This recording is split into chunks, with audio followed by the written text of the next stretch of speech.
আন্তঃব্যাংকিং লেনদেন নিয়ে রাজধানীর একটি হোটেলে গেটস ফাউন্ডেশনের সহায়তায় এই আলোচনা সভার আয়োজন করে পলিসি রিসার্চ ইনস্টিটিউট, যেখানে ডিজিটাল ব্যাংকিং, ক্যাশলেস সোসাইটি ও কিউআর কোড বাস্তবায়ন সহ নানা বিষয়ে মতামত তুলে ধরেন বক্তারা।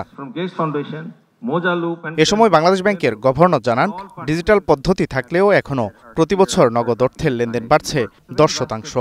তবে এই নগদ লেনদেন কমিয়ে ডিজিটালে আগ্রহ বাড়াতে কাজ চলছে। কিউআর কোড আর Bangla QR code as we call it, QR কোডে লেনদেনে গুরুত্ব দেয়া হচ্ছে।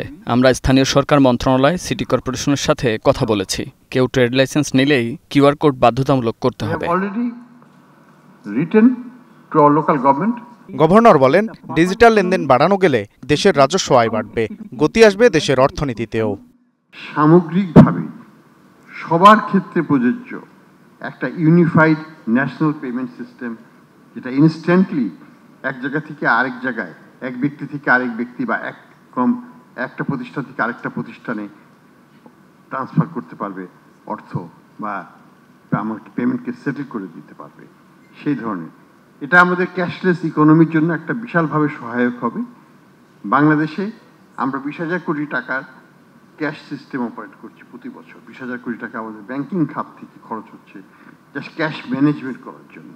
এবং এটা ছাড়াও ক্যাশকে বিভিন্নভাবে ব্যবহার করে আমাদের অনেক অনৈতিক কার্যক্রম হচ্ছে, যেগুলো বন্ধ হতে পারে।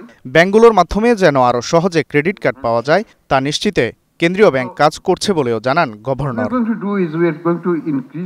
Walid Sakib, star news, Dhaka.